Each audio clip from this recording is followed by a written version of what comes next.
আকৌ আমি ঘূৰি আহিছোঁ ক'ভিডলৈ অলপ আঁতৰি গৈছিলোঁ বাৰু এতিয়া আপুনি কৈ আছে যে আমি ছেপ্টেম্বৰত আমি পিক পাম ছেপ্টেম্বৰৰ পিছত কমিব এই এক মাহ ডেৰ মাহ দুমাহ ধৰি ল'লোঁ ডেৰ মাহ এবাউট 45 50 60 ডেইজ এইকেইটা দিন আপুনি কেনেধৰণে ভিজুৱেলাইজ কৰিছে চাওক মই এটাই কথা ক'ম যে কৰোনাত আমাৰ গোটেই লক্ষ্যটো কি যে মই মোৰ দেউতা মাক বচাব লাগিব মোৰ দেউতা মা মানে অসমৰ সমগ্ৰ বয়োজ্যেষ্ঠ ব্যক্তিসকলক আমি কৰোনা যুদ্ধৰ শেষত আমি বচাব লাগিব আজি যেতিয়া কোনোবা এজন মানুহক আমি আইসোলেশন কেম্পত লৈ যাওঁ মানুহজনে ভাবিব নালাগে যে মোক কিয় লৈ গ'ল এইটো তোমাৰ কন্ট্ৰিবিউশন অসমৰ এল্ডাৰ জেনেৰেশ্যনটোৰ প্ৰতি মই প্ৰথম দিনা কৰোনা হোৱাৰ পৰা কৈ আছোঁ যে কৰোনাই আমাক একো কৰিব নোৱাৰিলেও আমাৰ পিতৃ মাতৃক লৈ যাব পাৰে প্ৰতিদিনাখনে যেতিয়া মই হোৱাটছআপত বা মোৰ টুইটাৰত ডেথৰ ফিগাৰ দিওঁ আপুনি দেখিব যে 60 বছৰৰ ওপৰ মানুহৰ নাম সদায় বেছি থাকে অসমত কৰোনা শেষ হোৱালৈকে হয়তো কিডনি বেমাৰী বাচিয়ে নাথাকিব ডায়ালিসিস হোৱা প্ৰত্যেকগৰাকী ৰোগী যাৰ কিডনি হৈছে কিডনি ডায়ালিসিস কৰা যিমান ৰোগী কোভিড হৈছে আমি ঘূৰাই আনিব পৰা নাই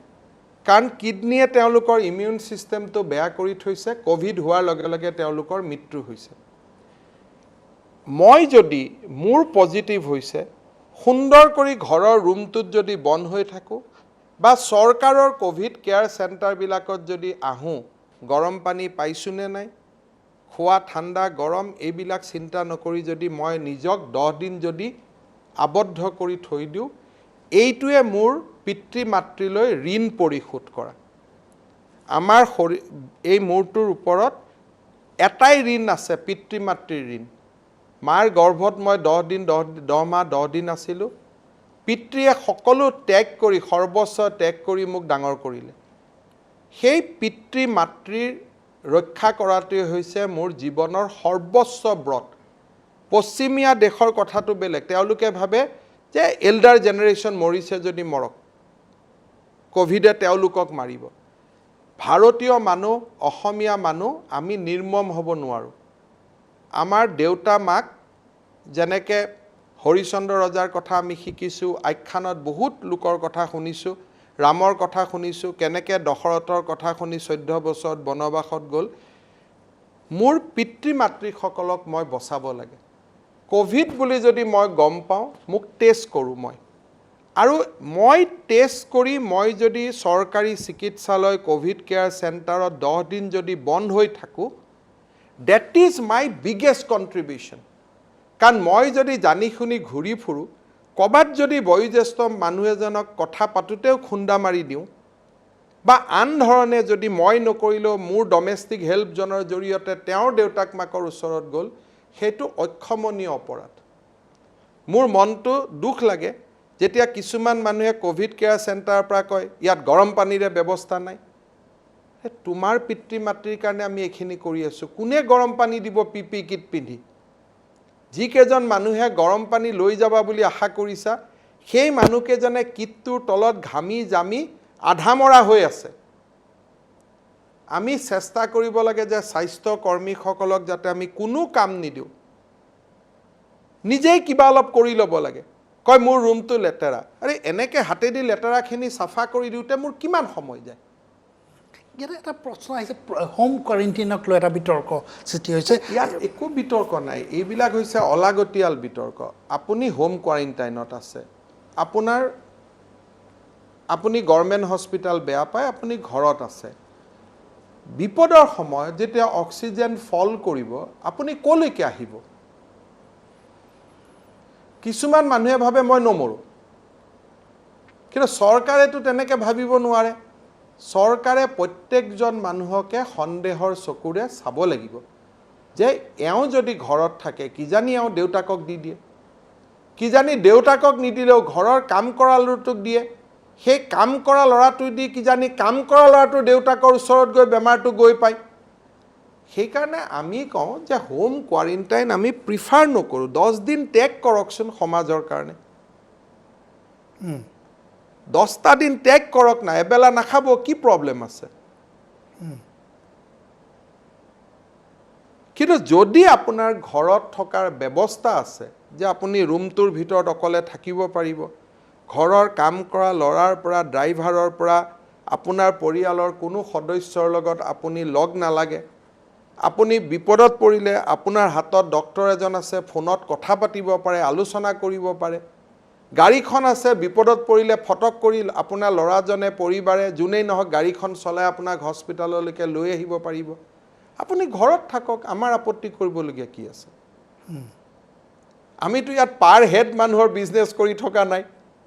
যে হস্পিটাললৈ আহিলে আমি 12,000 টকা নে কি পাম বুলি কয়, সেইটোতো আমি বেপাৰ কৰি থকা নাই।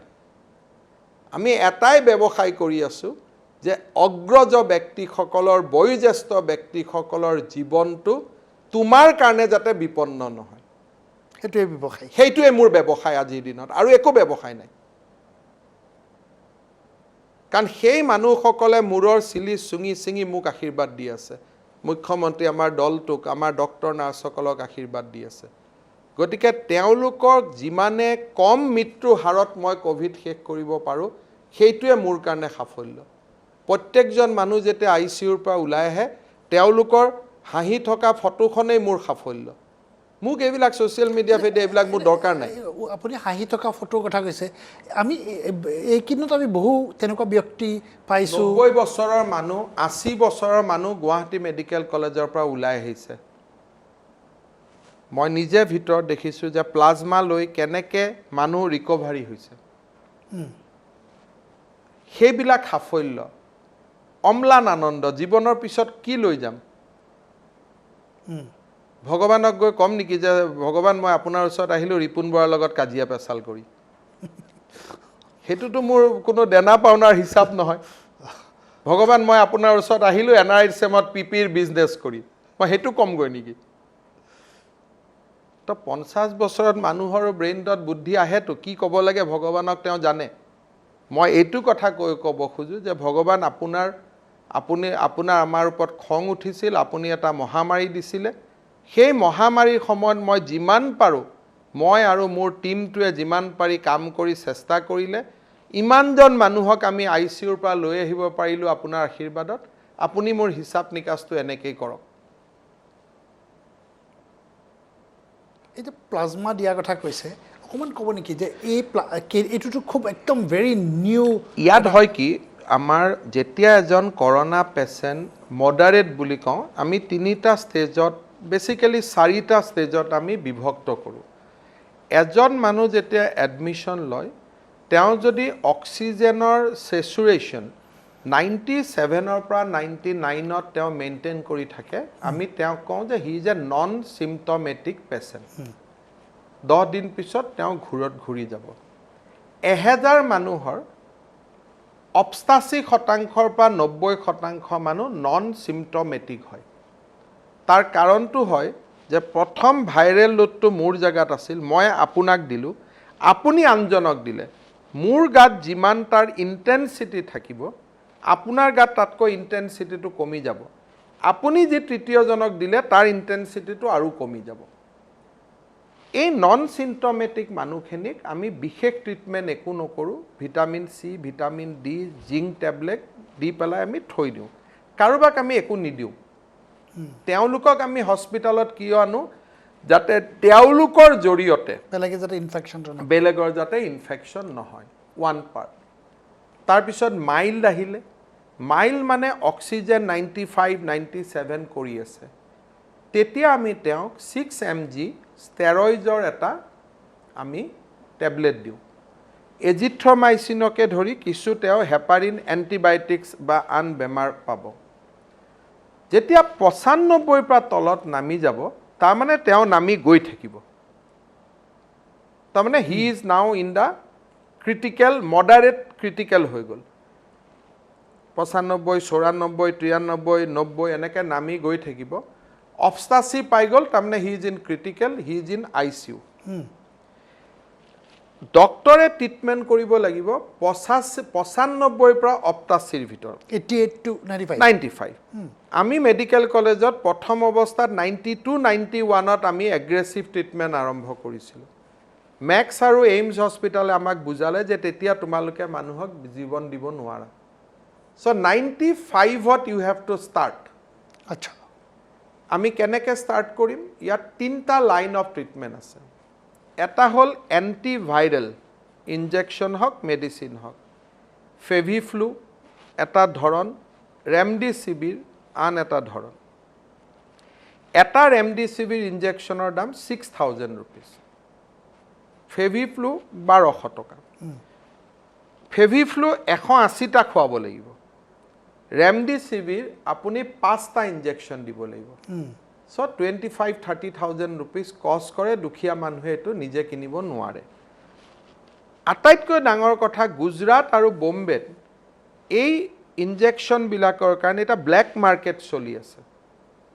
কাৰণ প্ৰডাকশ্যন খুব কম ছুইজাৰলেণ্ডৰ পৰাহে পৰহিৰ পৰা ইণ্ডিয়াত প্ৰডাকশ্যন আৰম্ভ হৈছে খুব কম ইম্পৰ্ট হয় কাৰণ আমেৰিকাই লৈ গুচি যায় ভাৰতলৈকে অলপ কোটা এটা আহে সেইটোৰ কাৰণে আমি কেইটা কিনো কোনোবা দিনা 16টা কোনোবা দিনা 10টা কোনোবা দিনা 12টা আৰু মাকে যেনেকৈ 5টা পিঠা ভগাই 16টা আহি পোৱাৰ লগে লগে এটা ডিব্ৰুগড়ত পঠাই দিওঁ এটা শিলচৰত পঠাই দিওঁ এটা তেজপুৰত পঠাই দিওঁ 5টা আমি ৰাখোঁ পিছদিনা আৰু 16টা আহে এইবিলাক গন্তি আমি দিন ৰাতি কৰি থাকোঁ ইনজেকশ্যন হ'ল এণ্টিভাইৰেল ইনজেকশ্যন যি চেলাইনৰ থ্ৰুদিও দিব পাৰে ইনজেক্টেবলো হয়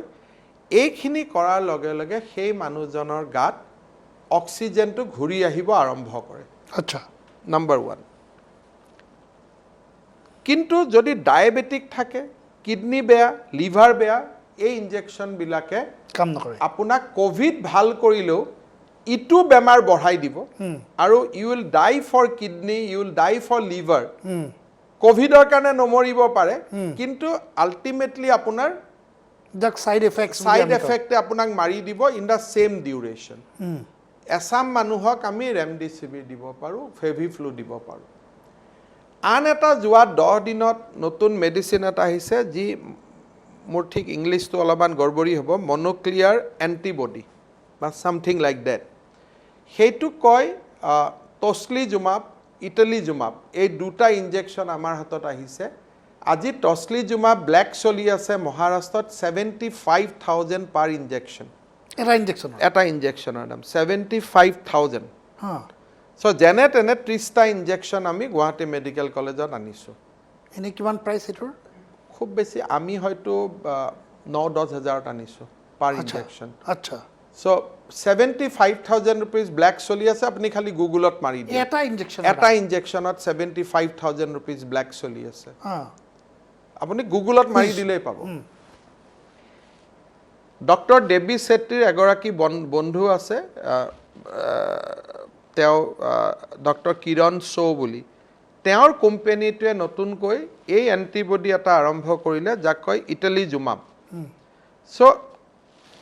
তেখেতে এটা আমাৰ লগত থকা সম্পৰ্কৰ কাৰণে অসমৰ লগত থকা দীৰ্ঘকালীন সম্পৰ্কৰ কাৰণে 100টা ইটলিজুমাব আমাক দি পঠাইছে আৰু তেওঁ কৈছে যে আমি এইটো খৰচ কৰা অসমৰ কাৰণে দিম তাৰমানে আপুনি হিউমেন এফৰ্টটো চাব 100টাৰ কাৰণে আপুনি ব্লু ডাৰ্ট কাবাৰ লগত প্ৰচেছ কৰি থাকিব লাগে আহিল নে বেংগলোৰ প্লেনত উঠিল নে কলিকতা নামিল নে কলিকতাৰ পৰা গুৱাহাটী আহিল নে এয়াৰপৰ্টত এজন NHM-ৰ মানুহ থিয় হৈ থাকিব লাগিব সি আকৌ লৈ আহিব লাগিব মেডিকেল কলেজৰ পৰা ফোন আহি থাকিব যে আহিল নে মোৰ পেচেণ্ট আছে so' this is another medicine remdesivir বাদ দি মনোক্লিয়াৰ এণ্টিবডি ইয়াৰো কণ্ট্ৰা ইণ্ডিকেশ্যন আছে তাৰমানে নিগেটিভ এফেক্ট আছে IL-6 বুলি এটা ব্লাড টেষ্ট কৰাৰ পিছতহে এই ইনজেকশ্যনটো দিব পাৰে আচ্ছা আৰু ই খুব এফেক্টিভ ট্ৰিটমেণ্ট ই ভাল কৰে কিন্তু সাইড এফেক্ট আছে এই দুটা সাইড এফেক্ট থাকিলেও আমি দিওঁ আটাইতকৈ বিনাইনটো হৈছে যিটো নেচাৰেলি ক্ৰিয়েট কৰা সেইটো হৈছে যে আপোনাৰ যদি অক্সিজেন 96-95 থাকোঁতে এট ভেৰি মডাৰেট ষ্টেজত আপোনাক যদি আমি 2 পেকেট প্লাজমা দিব পাৰোঁ য'ত কোনো লিভাৰৰো এণ্টি ইণ্ডিকেশ্যন নাই, কিডনিও বেয়া নহয়, ডায়েবেটিছেও ল'ব পাৰে, তেতিয়াহ'লে মানুহজনে খুব সাংঘাতিক ধৰণে কাম কৰে। কোনোবা মানুহৰ ক্ষেত্ৰত আপুনি প্লাজমাও দিব লাগিব, ৰেমডিচিভিৰো দিব লাগিব, টছলিজুমাবো দিব লাগিব। খুব চিৰিয়াছ কেছ, আমি এটা কেছক দিছোঁ, অল 3 ট্ৰিটমেণ্ট আমি দিছোঁ। বাইদেউ এতিয়া ভাল হৈছে, ৰিকভাৰ কৰিছে। আমাৰ মেডিকেল কলেজৰে প্ৰফেচাৰ এগৰাকী, চি গট প্লাজমা, ৰেমডিচিভিৰ, টছলিজুমাব, ভগৱানে কৰোঁতে ICUৰ পৰা নামি আহিছে, হস্পিটেলৰ পৰা ৰিলিজ হ'ব পৰা নাই, ICUৰ পৰা নামি আহিছে। কিন্তু মই দেখিছোঁ যোৱা 7 দিনত যে plasma donation is the most benign আৰু এফেক্টিভ ট্ৰিটমেণ্ট। ৰিকভাৰ আপুনি দেখি আছে? আমি গুৱাহাটী মেডিকেলত 9 গৰাকীক দিছিলোঁ, 3 গৰাকীক দিওঁতে আমাৰ ভুল হৈছিলে, আমি ক্ৰিটিকেল ষ্টেজত দিছিলোঁ। ক্ৰিটিকেল ষ্টেজত প্লাজমাই কাম নকৰে। এণ্টিবডিটো শৰীৰত বনাওঁতে মই ঘৰুৱা ভাষাত কৈছোঁ, ডক্টৰৰ লেংগুৱেজ বেলেগ হ'ব, এণ্টিবডি বনাওঁতে 24 ঘণ্টা লাগে। ক্ৰিটিকেল ষ্টেজত মানুহ 24 ঘণ্টা জীয়াই নাথাকে। মডাৰেটত দিলেহে ই কাম কৰে। চ' এই এডুকেশ্যনবিলাক আমি নতুনকৈ শিকি আছোঁ, আমিও বুজি আছোঁ, আৰু আমি ভাৰতৰ আন মেডিকেল কলেজবিলাকৰ লগত কথা বাৰ্তা পাতি আছোঁ, যিসকলে ক'ভিড ফাৰ্ষ্ট ষ্টেজত ট্ৰিটমেণ্ট কৰিলে। Assam is benefited that we are getting the second surge. First চাৰ্জৰ মানুহবিলাকেতো এইবিলাক মেডিচিন নোপোৱাকৈ কাম কৰিলে, খালি অক্সিজেন দিয়ে কাম কৰিলে। তেওঁলোকৰ পৰা নলেজবিলাক এতিয়া আমি পাইছোঁ, জ্ঞানবিলাক আমি পাইছোঁ। এইখিনি কৰি প্লাজমাটো হ'ল আটাইতকৈ বিনাইন ট্ৰিটমেণ্ট। প্লাজমা কোনে দিব পাৰে? আপোনাৰ যদি এসময়ত ক'ভিড হৈছিলে আৰু আপুনি যদি চিম্পটমেটিক আছিলে, যদি কাহ চৰ্দি জ্বৰ অলপ বেছিকৈ আছিলে, তেতিয়া 28 দিন পিছত আমি আপোনাক টেষ্ট কৰিম। তেতিয়া আমি টেষ্টত দেখা পাম টাইটাৰ বুলি বস্তু এটা আছে, যে আপোনাৰ শৰীৰত এটা টাইটাৰ এটা লিমিটত আহিছে, যিটো লিমিটে বুজায় যে আপোনাৰ শৰীৰত এণ্টিবডি ক্ৰিয়েট হৈছে। তাৰমানে কৰোনাৰ লগত যুঁজাৰ শক্তিটো আপোনাৰ শৰীৰত আহিছে। তেতিয়া আপোনাৰ পৰা মই প্লাজমা ল'ম। প্লাজমা এই যে নামটো প্লাজমা, বেচিকেলি তেজ ল'ম। ব্লাডৰ পৰা প্লাজমাটো ছেপাৰেট কৰি ল'ম, আকৌ ব্লাডটো আমি আপোনাৰ শৰীৰত উভতাই দিম, will give it back. So' blood donation দিয়াতকৈ প্লাজমা ইজ লেছ হাৰ্মফুল, কাৰণ ব্লাড দিওঁতেতো গোটেইটো যায়, প্লাজমা টাজমা চব ওলাই যায়। ইয়াত অকল আমি প্লাজমা ৰাখি বাকী ব্লাডটো ঘূৰাই দিম। এতিয়ালৈকে আপুনি এতিয়া মই কৈছোঁ, এই প্লাজমা যেতিয়া আমি ল'লোঁ, তাৰ পিছত প্লাজমা গ্ৰুপিং কৰিব লাগিব, যে O group, AB group, B group, আৰু যি গ্ৰুপৰ মানুহৰ বেমাৰ হৈছে ডক্টৰৰ ৰিকমেণ্ডেশ্যনত তেওঁক আমি দিব লাগিব। যোৱা 7 দিনৰ পৰা আমি প্লাজমা বেংক আৰম্ভ কৰিছোঁ, কাৰণ অসমত আগত প্লাজমা বেংক আমি কৰাৰ কোনো লাভ নাছিলে, কাৰণ চিম্পটমেটিক পেচেণ্ট অসমত নাছিলে। আগষ্ট মাহত এই প্লাজমা বেংকটো আমাৰ কাৰণে খুব কামত আহিব। আজিও ইমান অহা নাই। আমাৰ টীমটোৱে বহুত কষ্ট কৰি ডেইলি 1জন 2জন, যোৱাকালি আমি 4টা পেকেট পাইছোঁ। এজন মানুহে 2জনক দিব পাৰে, অৰ্থাৎ যোৱাকালি 8জন মানুহৰ কাৰণে আমি পাইছোঁ। তাৰমানে এজন মানুহে 2জন মানুহক এটা আমি 400 গ্ৰাম বা কিবা এটা হিচাপত আমি লওঁ, যিটোৱে 2জনক দিব পাৰে, মানে 2টা পেকেট হয়, আৰু এজনে 2জনৰ লাইফ বচাব পাৰে। কোনোবা এক্সট্ৰিম কেছত এজনক আমি 2টা দিব লাগে। গতিকে ইউ কেন ছেভ 1 লাইফ অৰ ইউ কেন ছেভ 2 লাইফ। চ' মনীষ তিব্ৰিৱাল, ডক্টৰ লিটিকে, যিবিলাক মানুহৰ অলপ চিম্পটম আছিলে, তেওঁলোকক আমি মাতি আমি ডনেট কৰাইছোঁ। So' far I think we got around 15 donor. কিন্তু যোৱা 2 দিনত প্ৰতিদিনাই 5জন কৰি নতুন ডোনাৰ আহি আছে, আৰু আমাৰ ভলেণ্টিয়াৰ। আৰু আপুনি অলপ দিনৰ আগতে এখন সাংবাদিক মেলত কৈছিলে যে বাহিৰৰ মানুহকো বাহিৰৰ 12জন মানুহে এতিয়ালৈকে আমাক ভলেণ্টিয়াৰ কৰিছে। অসমৰ বাহিৰৰ হায়দৰাবাদৰ পৰা, দিল্লীৰ পৰা, এনেকৈ 12জন মানুহে আমাক ভলেণ্টিয়াৰ কৰিছে। কিন্তু তেওঁলোক নতুনকৈ ভাল হোৱা আমি 28 দিন ৰখিব লাগিব। কিন্তু এটলিষ্ট আপোনাৰ বেংকত আছে সেইখিনি বনাই। আমি যিটো প্লাজমা বেংক বনাইছোঁ আহিছে, আৰু এতিয়া যোৱাকালি 4টা আমি নতুন মেচিন আনিলোঁ, আকৌ মই কৈ দিছোঁ 30 লাখ টকাকৈ এটা মেচিনৰ দাম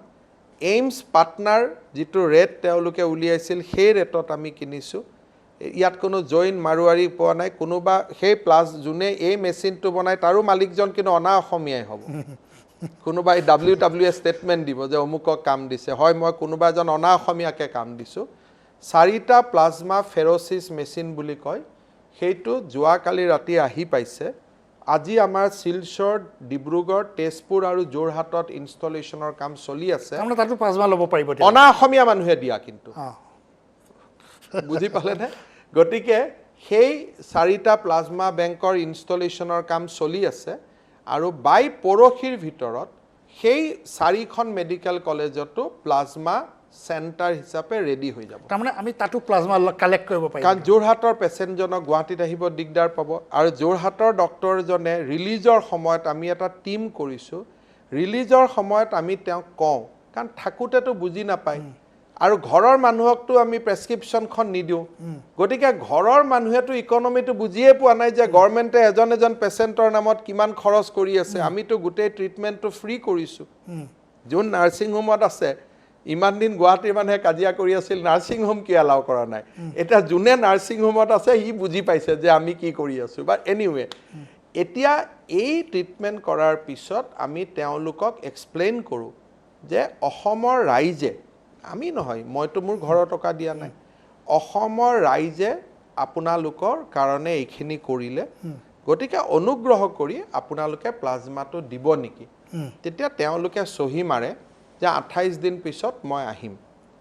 24 দিনৰ দিনাখন আমাৰ টিমটোৱে তেওঁলোকক ফোন কৰিব ৰেডি কৰি লৈ আহিব লৈ অহাৰ পিছত আমি তেওঁলোকক আকৌ ভাল কৰি সৎকাৰ কৰি আমি পঠাই দিম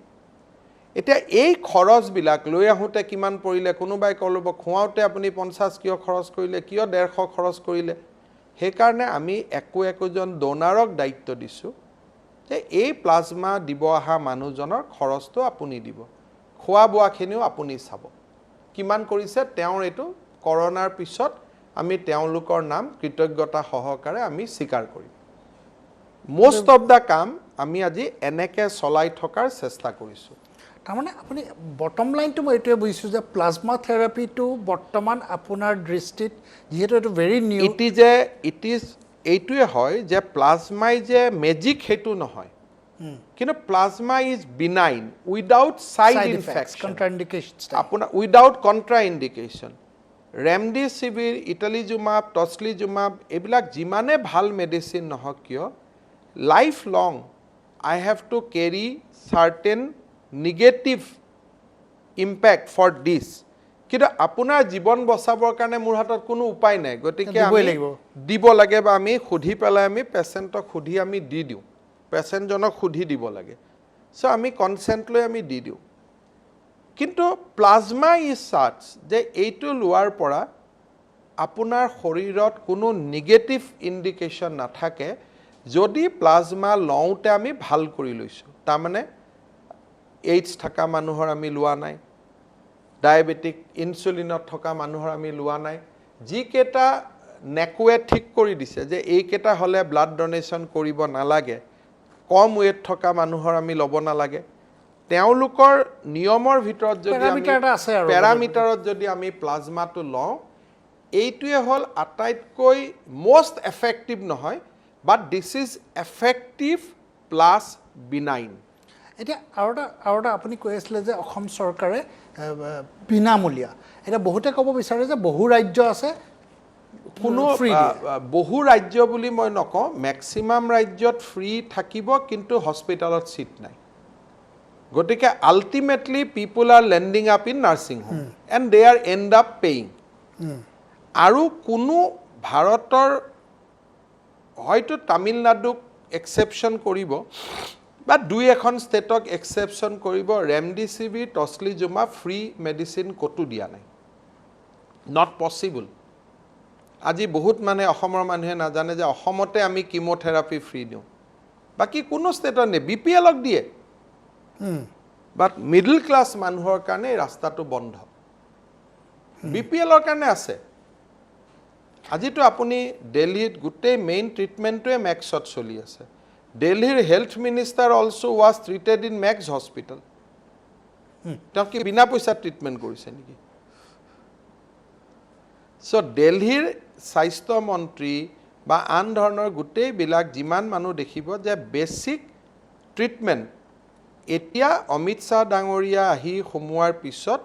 অলপ ব্যৱস্থা দিল্লীত বদলিছে যোৱা কিছুদিন আগলৈকেতো নাৰ্ছিং হোমতো থকা ৰাস্তা নাছিলে আৰু এইবিলাক প্ৰবাসী অসমীয়াসকলক সুধিলেই হ'ব টেষ্ট ফ্ৰী কিন্তু টেষ্টৰ ৰিজাল্ট নাহে এটা অসমত কিছুমান মানুহে কয় মই সমালোচনাতে কৈছোঁ যে আমাক নিগেটিভ ৰিপৰ্টবোৰ নিদিয়ে আমি নিগেটিভ ৰিপৰ্ট কিয় দিম আপুনি নিগেটিভ ৰিপৰ্টখন গৈ কোনোবা এটা অফিচত আপুনি জইন কৰিব যদি সিদিনাখন টেষ্ট কৰোঁতে আপোনাক পজিটিভ পায় দায়িত্বটো আমাৰ ওপৰত নপৰিল জানো যে আপুনিহে নিগেটিভ দি পঠাইছিলে আমি সাৰ্ভিলেন্সৰ কাম কৰোঁ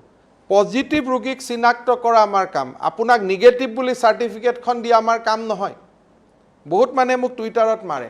যে মোক নিগেটিভ সাৰ্টিফিকেটখন দিয়ক কালি মই অফিচত জইন কৰিব লাগে আৰে আমি কিয় দিম আপুনি যদি ৰাতিটোৰ ভিতৰত কাবাৰ কৰোনা লৈ ল'লে আপুনি অফিচত জইন কৰিলে অফিচত যদি টেষ্ট কৰোঁতে আপুনি পজিটিভ ওলায় তেতিয়া অফিচৰ মানুহে আমাক নক'ব জানো যে অসমৰ স্বাস্থ্য বিভাগে নিগেটিভ ক'লে আমি পজিটিভ পালোঁ গতিকে নিগেটিভক পজিটিভ কৰিলে পজিটিভক নিগেটিভ কৰিলে নিগেটিভ ৰিপৰ্ট দিয়া আমাৰ কাম নহয় পজিটিভ চিনাক্ত কৰাহে আমাৰ কাম হাঁহে যেনেকৈ গাখীৰ আৰু পানী যদি এটা থাকে গাখীৰটো খোৱাহে কাম পানীটো টাচ কৰাটো তাৰ এটা কাম নহয় কাৰণ মই আজি নিগেটিভ 5 মিনিট পিছত মই পজিটিভ হ'ব পাৰোঁ সেইকাৰণে বহুত মানুহে মোক কৈ থাকে কি চৰকাৰ কি কৰোনা নিগেটিভ ৰিপৰ্ট মোক দিয়া নাই আৰে মই কিয় আপোনাক নিগেটিভ ৰিপৰ্ট দিম তাৰমানে মই আপোনাক চাৰ্টিফিকেট দিয়া হ'ল নহয় আপুনি নিগেটিভ বুলি দুদিন পিছত যদি আপুনি পজিটিভ হৈ যায়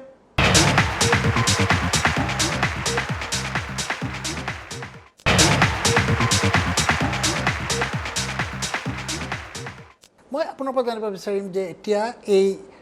2টা মাহ খুব ক্ৰুচিয়েল ক্ৰিটিকেল আমাৰ কাৰণে ছেপ্টেম্বৰ 15 যদি আমি এটা ডেডলাইন হিচাপে ধৰি লওঁ based on a mathematical model আপুনি যেনেকৈ কৈছে বিভিন্ন বিশেষজ্ঞ এতিয়া আমি দেখিছোঁ যে ৱৰ্ল্ডত বিভিন্ন ইউনিভাৰ্চিটি বা তেনেকুৱা বিশেষজ্ঞই এটা চবৰ কাৰণে এটা ডেডলাইন বা টাইম লাইন দিয়ে ঠিক যদি সেই টাইম লাইনটো যদি ধৰি লওঁ আপুনি স্বাস্থ্য মন্ত্ৰী হিচাপে কিমান পজিটিভ যে আমি সেই পিকটোলৈকে আমি কেঅছ নোহোৱাকৈ কোনো খেলিমেলি ডাঙৰ খেলিমেলি নোহোৱাকৈ পাৰ কৰাই লৈ যাব পাৰিম এটা কথাই বুজি পাব যে আমাৰ টিমটো সাংঘাতিক স্পিৰিটেড মোৰ প্ৰিন্সিপাল ছেক্ৰেটাৰীৰ পৰা মোৰ ক্লিনাৰজনলৈকে সাংঘাতিক স্পিৰিটেড এঘৰি যুঁজু বুলি যে ভাবে তেনেকৈ চব ৰখি আছে সেইকাৰণে কংগ্ৰেছে ভয় খাই টিমটোক ডিমৰেলাইজ কৰিব চেষ্টা কৰি আছে কাৰণ জানে ইহঁত যদি এনেকৈ থাকে অসমত হয়তো মৃত্যুৰ বিভীষিকা নহ'ব নহ'লেতো আমি ইলেকশ্যনত গালি গালাজ কৰিব নোৱাৰিম দে আৰ কাৰেক্ট কংগ্ৰেছ নিজৰ জেগাত ঠিক আছে যিমানে সমালোচনা হৈছে আমাৰ টিমটো সিমানে ষ্ট্ৰং হৈছে স্পিৰিটেড হৈছে আজি মোৰ দুখ লাগিছে মোৰ আপোনাক মই শ্বেয়াৰ কৰিছোঁ যে আমাৰ গুৱাহাটী মেডিকেল কলেজত ডক্টৰ অজন্তা শৰ্মা ডক্টৰ বৰ্ণালী শৰ্মা দুয়োগৰাকী মোৰ প্ৰফেচাৰ তেওঁলোক কৰোনা হ'ল আজি তেওঁলোক সুস্থ হৈ উভতি আহি লেবৰেটৰীৰ কাম কৰিছে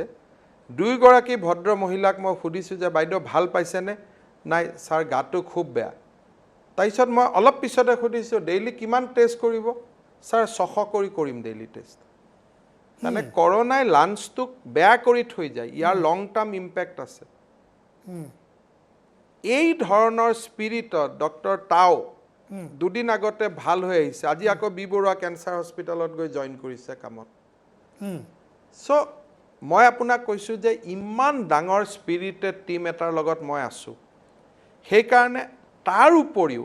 অসমত প্লাজমা বেংক আমি ক্ৰিটিকেল টাইমত স্থাপন কৰিলোঁ মোৰ প্লাজমা বেংকৰ team very motivated very strong team য'ৰ ত'ৰ পৰা ফোন কৰি বানপানীৰ মাজত খোজকাঢ়িও প্লাজমা ডোনাৰ লৈ আহিছে চ' ভেৰি মটিভেটেড টিম কেতিয়াবা দুখ কষ্ট পায় সমালোচনাই মনটোত দুখ দিয়ে আৰু যিহেতু মিছপ্লেচ সমালোচনা যে কেন্দ্ৰীয় চৰকাৰে কোটি কোটি টকা দিছে এইবোৰ শুনিলে মনটো বেয়া লাগে যি নহওক চ' এই গোটেই টিমটোৰ মটিভেশ্যন চাই মই ক'ব পাৰোঁ যে আমি মৃত্যুক যিমান মৃত্যু হ'ব লাগে ছেপ্টেম্বৰলৈকে হয়তো ভগৱানৰ আশীৰ্বাদ থাকিলে আমি মৃত্যুৰ পৰা মানুহক বচাব পাৰিম কাৰণ we have medicine we have spirited team we have ICU and we have system in place গোটেইখিনি আমাৰ লগত আছে সেই গোটেই যোগ বিয়োগ কৰি আমি পাৰ কৰিব পাৰিম কিন্তু ক্ৰিটিকেল টাইম ডিফিকাল্ট টাইম কৰোনাই কিডনি বেমাৰ হৈ থকা মানুহ লিভাৰ বেমাৰ হৈ থকা মানুহ ডায়েবেটিছ মানুহ বয়োজ্যেষ্ঠ মানুহসকলক বৰ ভয়াৱহভাৱে আক্ৰমণ কৰে সেইকাৰণে সকলোৱে প্ৰাৰ্থনা কৰক পিছত যি কৰে আমাক কৰিব আমি যদি কিবা টকা পইচাৰ কিবা কৰিছোঁ পিছত আমাক যি কৰে কৰিব সেইবিলাক লৈ মই ভয়ো নাখাওঁ ভয় কৰিব শিকাও নাই এটা বেলেগ কথা কিন্তু প্ৰাৰ্থনা কৰক আমি যাতে ভালে ভালে অসমৰ ৰাইজক এই বিপদৰ পৰা উদ্ধাৰ কৰিব পাৰোঁ কাৰণ বহুতে ভাবি আছে যে কৰোনা শেষ হ'ল অসমত কৰোনা এক প্ৰকাৰ জুলাইৰ পৰা আৰম্ভহে হৈছে আৰু তাৰমানে এতিয়াও যদি মানুহে যদি ৰাইজে যদি সাৱধানতা অৱলম্বন কৰে ছ'চিয়েল ডিষ্টেন্সিং এটা কথা হৈছে কি এই কথাবিলাকতো আমি 4 মাহ কৈয়ে আছোঁ যোনে নকৰে সি নকৰে আৰু তাক আপুনি কৰাব নোৱাৰে যোনে আপুনি অলপ মাছ চাছৰ ক্ষেত্ৰত অলপ দেখিছেনে যে আমি চাওক যোন সাৱধান সদায় সাৱধান হৈ আছে যোন সাৱধান নহয় তেওঁলোক নহয় মানুহে বন্ধন ভাল নাপায় হ'ব কৰোনা হয় যদিও কি আৰু মাস্ক মাৰি থাকোঁ কৰোনা হ'লে হ'ব আৰু কি আৰু বন্ধুৰ লগত নবহুনে মানুহে বন্ধন খুব বেয়া পায় আমি যি কৰিব দিওঁ সেয়া মানুহৰ মানসিকতাৰ বিপৰীতে সেইকাৰণে মাস্ক পিন্ধক ছ'চিয়েল ডিষ্টেন্স কৰক সকলোৱে এপিল কৰি আছে প্ৰধানমন্ত্ৰীয়েও কৈ আছে বিশেষজ্ঞসকলেও কৈ আছে মই ধৰি লৈছোঁ যে ইমান কেছ হ'ব আৰু তাৰ ওপৰত মই মোৰ প্ৰস্তুতিখিনি কৰাৰ চেষ্টা কৰিছোঁ আৰু ৰাইজে এতিয়া চব বুজি পায় যে মাস্ক পিন্ধিব লাগে দূৰত থাকিব লাগে কোনোবাই যদি জানি নকৰে তাক আপুনি কৰাব নোৱাৰে 4 মাহ পিছত এতিয়া আপুনি নতুনকৈ ক্লাছ 10মান শ্ৰেণী আমি গৈ পালোঁ এতিয়া অ আ ক খ আপুনি কাক শিকাব গতিকে মই আকৌ এবাৰ অনুৰোধ কৰিছোঁ যে মাস্ক পিন্ধিলে সামাজিক দূৰত্ব মেইনটেইন কৰিলে চেনিটাইজ কৰি থাকিলে আমি কিছু বিপদৰ পৰা নিজক ৰক্ষা কৰিব পাৰিম আৰু আপুনি আপোনাৰ টীম স্বাস্থ্য বিভাগৰ যি ডক্টৰছ আছে বা পেৰামেডিক্স আছে তেওঁলোকৰ ওপৰত আপোনাৰ যি বিশ্বাস আছে সেইটো লৈ আপুনি ভাবে we have a very good team you will overcome আৰু এইবিলাকে আমাক একো কৰিব নোৱাৰে মই পাত্তাও নিদিওঁ এই যে লটং পটং বকি আছে মই পাত্তাও নিদিওঁ কাৰণ ভগৱানৰ ৰাইট ছাইডত যেতিয়া আপুনি থাকিব কোনেও আপোনাক একো কৰিব নোৱাৰে and we no' we are in the right side of the god ভগৱানে বিচৰা ধৰণে যেতিয়া আপুনি থাকিব আপোনাক কোনেও একো কৰিব নোৱাৰে এওঁলোকে মৃত্যু বিচাৰিছে মই মৃত্যুৰ পৰা মানুহক বচাব খুজিছোঁ so' I am in the right side of the god কোনোবা এনেকুৱা মানুহ আছে নেকি যে এই সময়ত ক'ব যে এই সময়ত যিবিলাক কয় কোনোবা এগৰাকী মহিলা আজি এটা কোভিড কেয়াৰ চেণ্টাৰৰ ভিতৰত আছে কষ্টটো তেখেতো আছে মানসিকভাৱে কষ্ট পাই আছে মোৰ কোভিড হৈছে কি হৈছে কিবা এটা মই বিচাৰিছোঁ পোৱা নাই মোৰ ঘৰৰ জীৱন ধাৰণৰ প্ৰণালী ইয়াত আহি সামাজিকভাৱে লেট্ৰিন কৰিবলগীয়া হৈছে বাথৰুম কৰিবলগীয়া হৈছে দৰমহা মই মাহত 2 লাখ পাওঁ কিন্তু ইয়াত আহি সাধাৰণ মানুহৰ দৰে আছোঁ ঘৰত মোৰ এটেচ লেট্ৰিন বাথৰুম আছে কষ্টত থাকে কিছুমানে দেউতাক মাকৰ চিন্তাত থাকে কিছুমান ল'ৰা ছোৱালী চিন্তাত থাকে ল'ৰাৰ পৰা দূৰত আছোঁ মাৰ পৰা দূৰত আছোঁ বিভিন্ন ধৰণৰ কষ্টত থাকে কষ্টত থকা মানুহে কিবা এটা ফেচবুক কৰিলে সেইটো ভাইৰেল কৰাটো আমাৰ কাম নেকি যদি মানুহজনীলৈকে ইমানেই বেয়া লাগিছে তুমি আহা গাড়ীখন লৈ পেলাই খানাপাৰাৰ ইনচাৰ্জজনৰ লগত কথা পাতা যে এই মহিলাগৰাকী এনেকৈ ফেচবুক দিছে কথাটো ইনকুৱাৰী কৰকচোন আমাক জনাওকচোন আপুনি কি কৈছে তো ভাইৰেলৰ পিছত ভাইৰেল IT চেলো লাগি যায় বহুতৰ প্ৰফেশ্যনেল চেল লাগি যায় টকা পইচা খৰচ কৰে এইবিলাক পোষ্ট ভাইৰেল কৰাৰ কাৰণে তো এইটো কি নাটক মোক কওকচোন সিদিনাখন এজন সাংবাদিকে ভাইৰেল পোষ্ট কৰিছে যে মোৰ কৰোনা হৈ গ'ল এতিয়া 7 দিন ঘৰত আছোঁ মোক খোৱা কিয় চৰকাৰে দিয়া নাই আৰে তোমাৰ পেপাৰৰ মালিকজন নাই নেকি তোমাক খোৱা দিবৰ কাৰণে ইমানখিনি মানৱতা নাইনে পেপাৰৰ মালিকৰ? ব্লেকমেইলিঙতো টকা পায়, এনেও টকা পায়, বিক্ৰী কৰিও টকা পায়, গভৰ্ণমেণ্ট এডভাৰটাইজেও টকা পায়। এতিয়া সাংবাদিকজনৰ ঘৰলৈকে ঘূৰি গ'ল, 7 দিন ঘৰত থাকিব লাগে, 7 দিন ঘৰতে বেমাৰ হৈ অহাৰ পিছত চাউল 100 গ্ৰামতকৈ বেছি খাব নোৱাৰে, 200 গ্ৰামকৈ 1400 গ্ৰাম বা 3 কেজি চাউল লাগে। এই 3 কেজি চাউল দিবৰ কাৰণে অসমৰ কি পেপাৰৰ মালিকবিলাকৰ ক্ষমতা নাই? চেনেলৰ মালিকবিলাকৰ ক্ষমতা নাই? সেইটো ফেচবুক লাইভ হ'ব লাগে নেকি? কিমান দুখৰ কথা। আকৌ সেই ফেচবুকৰ লাইভটো পেপাৰৰ মালিকবিলাকে ৰিটুইট কৰে। মইতো দেখি দেখি হাঁহি হাঁহি মৰোঁ যে এনেকুৱা মানুহনে,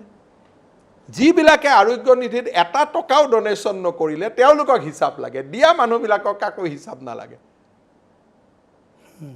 এই ধৰণৰ সমাজ যদি থাকে আপুনি কেনেকৈ কথা পাতিব আপুনি কওকচোন? মানুহগৰাকীয়ে কেতিয়াবা কষ্ট পাই কিবা দিয়ে, ৰিলিজৰ দিনাখন ইণ্টাৰভিউ ল'বচোন, কোনোবা ৰিলিজ হোৱা পেচেণ্টে আজিলৈকে বেয়া কৰি কৈছে নেকি হেল্থ ডিপাৰ্টমেণ্টক? থকা মানুহে কয়, কাৰণ ভয় থাকে, কষ্ট থাকে, বহুত কথা বুজি নাপায়। ৰিলিজ হোৱা মানুহে ওলাওঁতে কি কয়? আৰু কোনে ডিউটি কৰি আছে? চবততো হিমন্ত বিশ্ব শৰ্মাই ডিউটি কৰি থকা নাই। মইতো চবতে ময়ে কৰি আছোঁ এইটোতো নহয়। মই কিবা ভগৱান নেকি যে সকলো জেগাতে মই আছোঁ? কোনোবা জেগাত যদি ৰিপৰ্টটো চাই পজিটিভো নিগেটিভ কৰিছে, সেইজন কোনে কৰিছে? কোনোবা এজন অসমীয়া ল'ৰাই কামৰ প্ৰেছাৰত ভুলত কৰিছে, আপোনাৰো ভাই হ'ব পাৰে সেইজন। সেইটো কিবা মই কৰি থৈ আহিছোঁ নেকি? তো এই যিটো ব্যৱস্থা কৰিছে, এই ব্যৱস্থাবিলাক কৰা মানুহবিলাকক চাব, ৰাইজৰ আদালতত ৰাইজে এদিন এওঁলোকক কি অৱস্থা কৰে। তাৰমানে আজিৰ দিনটোত যিহেতু এটা কঠিন সময়ত মাজত আছোঁ, এনেকুৱা কিছুমান মুঠতে এইটো নাপায়েই। মই এইটোৱে ক'লোঁ যে এই যিটো কাম চলিছে এই কামটো কৰিবই নাপায়, এই কামটো কৰিবই নাপায় আজিৰ দিনটোত। আজিৰ দিনত যোনে ডাক্তৰ নাৰ্ছক সমালোচনা কৰে তেওঁলোকৰ ত্যাগ আৰু কষ্ট দেখি যে ইয়াত ট্ৰিটমেণ্ট পোৱা নাই, ইয়াত ডাক্তৰে চোৱা নাই, উচিত নহয়, ভুল হ'ব। ভুল হ'লে পৰামৰ্শ দিব লাগিব যে হিমন্ত অলপ চাই আছোন যা, খানাপাৰাত কিবা খেলি মেলি হৈ আছে নেকি?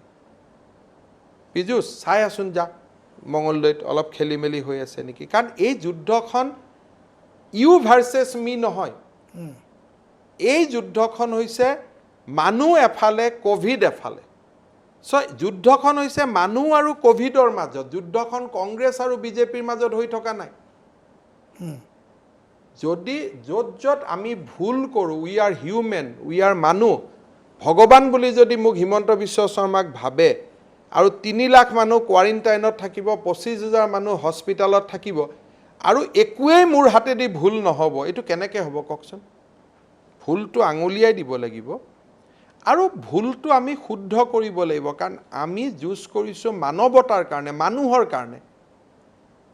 আজি প্ৰথম অৱস্থাত যেতিয়া মই পেচেণ্টবিলাক ৰিলিজ কৰিব গৈছিলোঁ, তেতিয়া মানুহে কয় হিমন্ত বিশ্ব শৰ্মাই কিয় ৰিলিজ কৰাব আহে? আজি চাওক, সেই ৰিলিজ কৰা মানুহৰ লগত মই যিটো গুডউইল প্ৰতিষ্ঠা কৰি থৈ আহিছিলোঁ, আজি তাৰে দুজনে যোৱাকালি প্লাজমা দি থৈ গ'ল যে ৰিলিজ কৰা মানুহক মিঠাই খুৱাব আহে। আজি সেই মিঠাই খুওৱা মানুহে আহি ইয়াতে প্লাজমা দি তেতিয়াই মই এজন মানুহক টুইটত লিখিছিলোঁ, মোক সমালোচনা কৰিছিল। মই লিখিছিলোঁ I have a long term plan, I will need plasma. মোৰ টুইটাৰত আপুনি চাব। আচ্ছা, মোৰ মনত আছে, মোক মে' মাহত এই সমালোচনা হৈছিল। মে' মাহত মই লিখিলোঁ যে আই উইল নিড প্লাজমা। আজি সেই মানুহে মই খুওৱা মিঠাইকেইটাৰ কাৰণে আজি আহি সেই মানুহে প্লাজমা দি থৈ গৈছে। পলিটিকেলি কিন্তু আমাৰ লগত এই মানুহবোৰ এলাইন নহয়। 2জন মানুহক বচাই গৈছে। কোন জাতি, কোন ধৰ্ম কোনেও চোৱা নাই। তেওঁ দিয়াৰ আগতে সোধা নাই যে কংগ্ৰেছৰ ছাপৰ্টাৰক দিব নে বিজেপিৰ ছাপৰ্টাৰক দিব, হিন্দুক দিব নে মুছলিমক দিব। কাৰেক্ট। কাৰণ দিছ ৱাৰ ইজ নট ৰিলিজিয়ন। এইটো হিন্দু, মুছলমান, অসম, বিহাৰ, বাংলাদেশ হৈ থকা নাই। মানৱ জাতি এফালে, ক'ভিড এফালে। তো আমাক কৰিব দিয়ক না, আমি কৰি আছোঁ নহয়। আমাৰ ইয়াত মৃত্যুৰ বিভীষিকা হোৱা নাই নহয়। টকা পইচাৰ হিচাপ ল'বতো, কোনে মানা কৰিছে? এতিয়া হিচাপ লওক যে কেনেকৈ আমি মৃত্যুৰ পৰা আমাৰ মানুহক বচাব পাৰোঁ। উইল এনেকুৱা টুইট লিখে যে যিয়ে নহওক কিয় উই কেনট এলাউ এক্সপেণ্ডিচাৰে কোনে কৈছে তোমাক কোনে কৈছে মই হিচাপ নিদিওঁ এটকা খৰচ কৰি RTI মাৰা সব পাবা হিচাপ who is stopping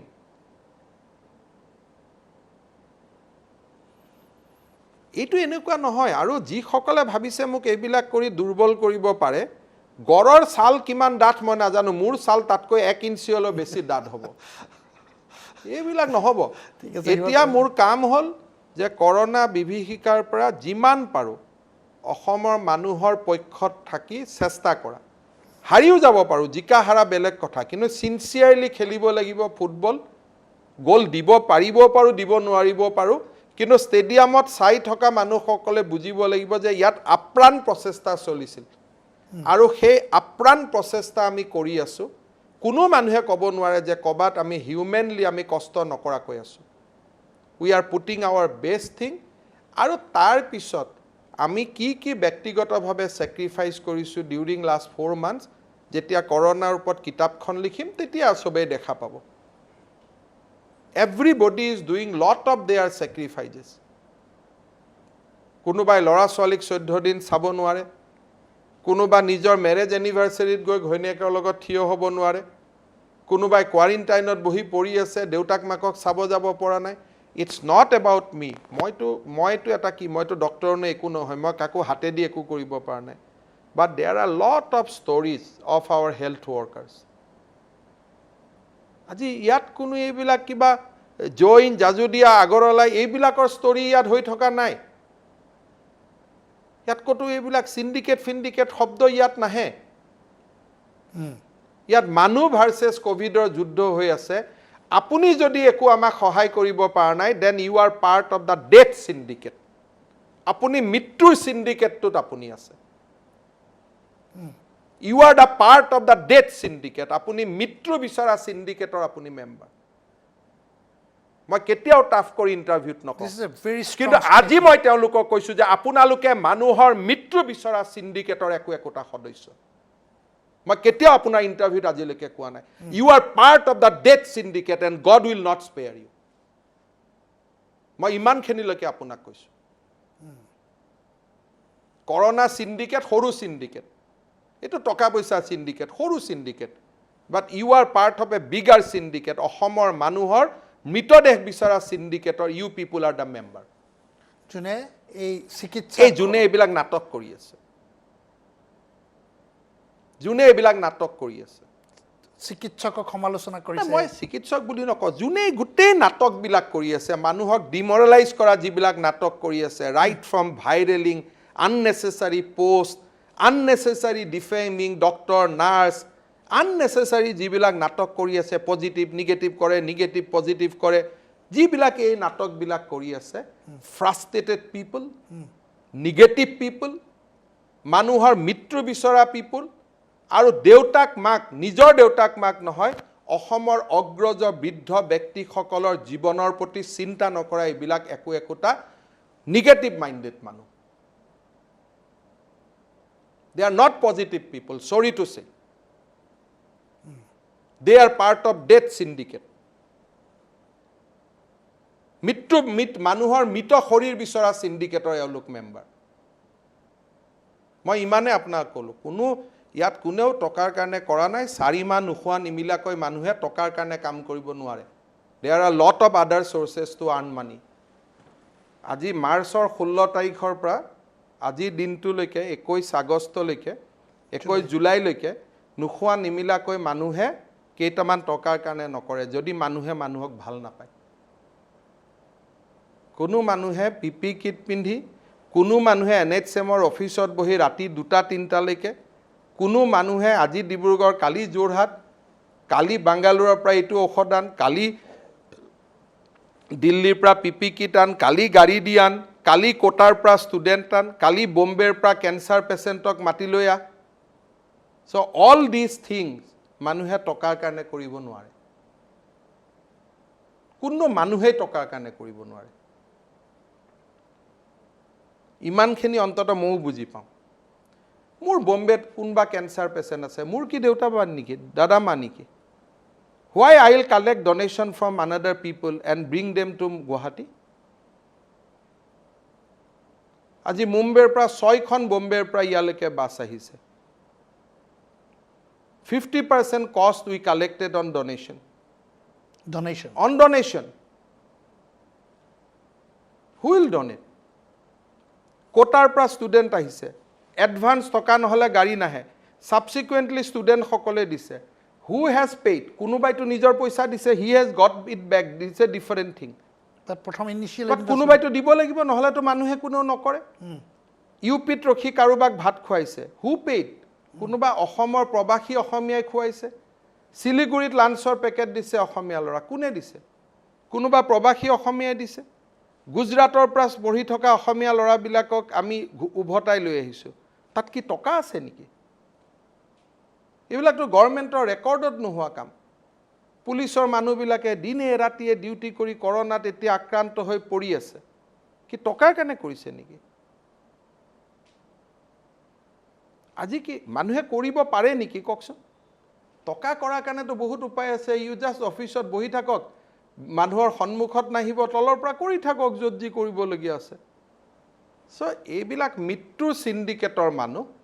these are part of death syndicate আৰু এই বিচাৰখন অসমৰ মানুহে নামঘৰত বহি বহি কৰিব এই সময়ত যিবিলাকে ৰাজনীতিৰ পাশা খেল খেলি আছে নামঘৰত বহি বহি মোৰ অসমৰ আই মাতৃসকলে কৰিব আৰু আপুনি চাব ভোটৰ বেলটত নহয় চক মোৰ কাৰণে কি আছে মোৰ সৰু এটা কিডনি পাথৰৰ বেমাৰ হওঁতে অসমৰ গোটেই আই মাতৃসকলৰ আশীৰ্বাদ চ' মইতো জীৱনত পাবলগীয়া মই গোটেই পাইছোঁ মোৰ কাৰণে একো পাবলগীয়া বাকীয়ে নাই কোনো আসনৰ সমান নাই 2001 চনৰ পৰা একেলগে এনেকৈ ৰাজনীতি কৰি আছোঁ যোনে ভাল পাই আছে ভালেই পাই আছে মোকতো অসমৰ মানুহে জীৱনত সৰ্বস্ব দিছে মোৰ কাৰণে একো নাই বাট ডোণ্ট ডিমৰেলাইজ অফিচাৰ্ছ নাও এইবিলাক কি জয় নাগৰলা জাজুদিয়া ফাজুদিয়া এইবিলাক নাম লৈ থাকে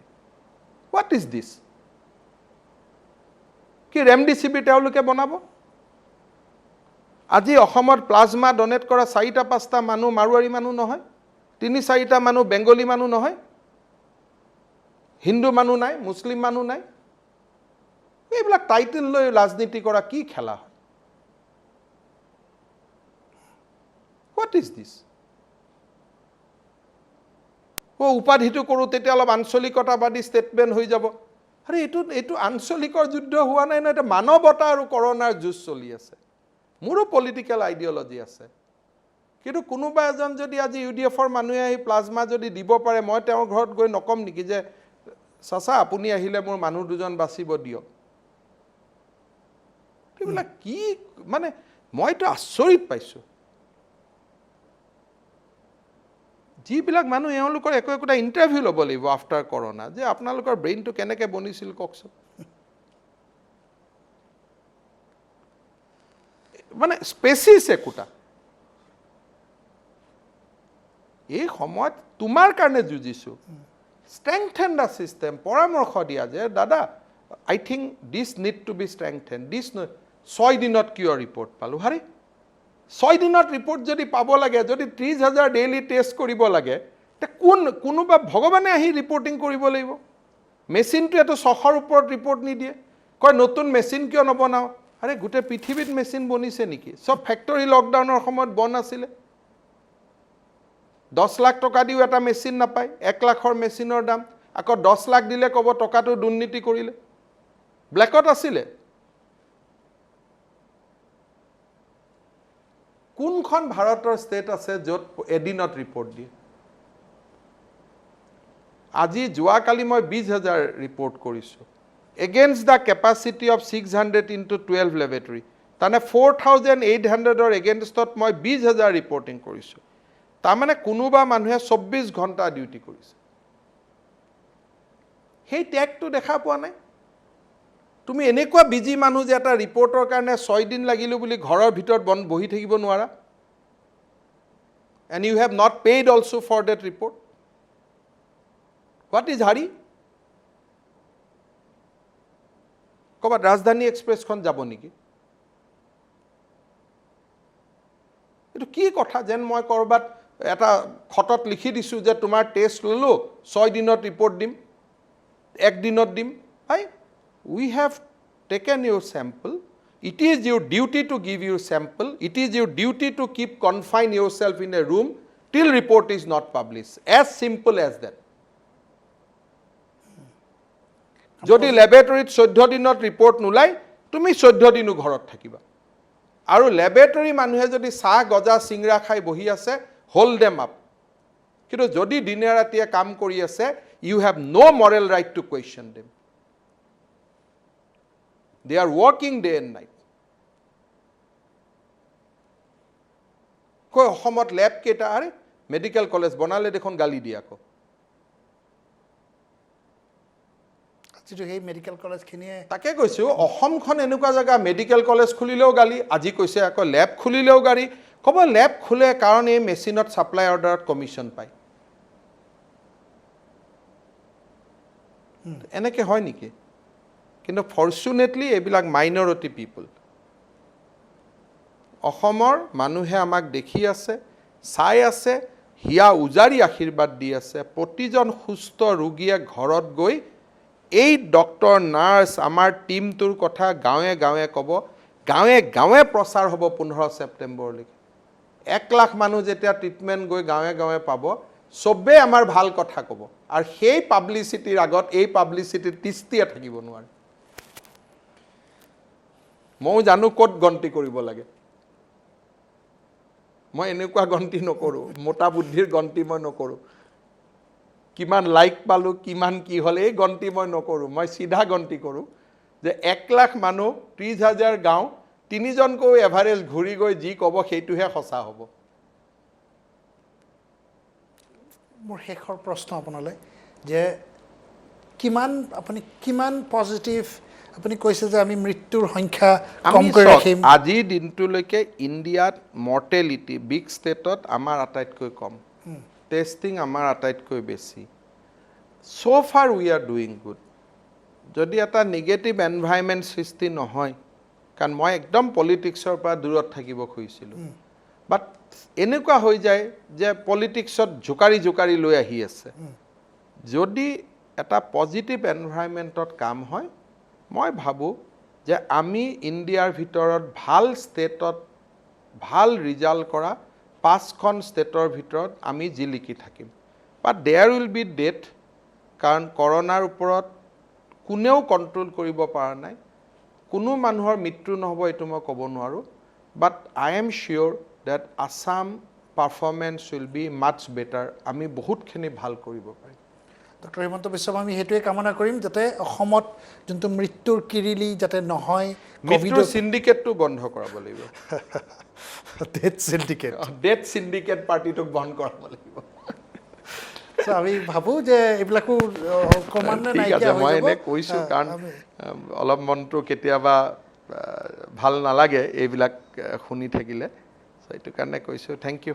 ইউ আপোনাকো ধন্যবাদ জনাইছোঁ আৰু আমি এইটোৱে আশা কৰিম যাতে ছেপ্টেম্বৰত কোৱা নিচিনাকৈ হয়তো তাৰ আগতেই পিক হওক আৰু কমি আহক সেইটো কামত ডক্টৰ হিমন্ত বিশ্ব শৰ্মা আপোনাক ধন্যবাদ জনাইছোঁ আজি প্ৰেক্ষাপটৰ পৰা বিদায় লৈছোঁ শুভৰাত্ৰি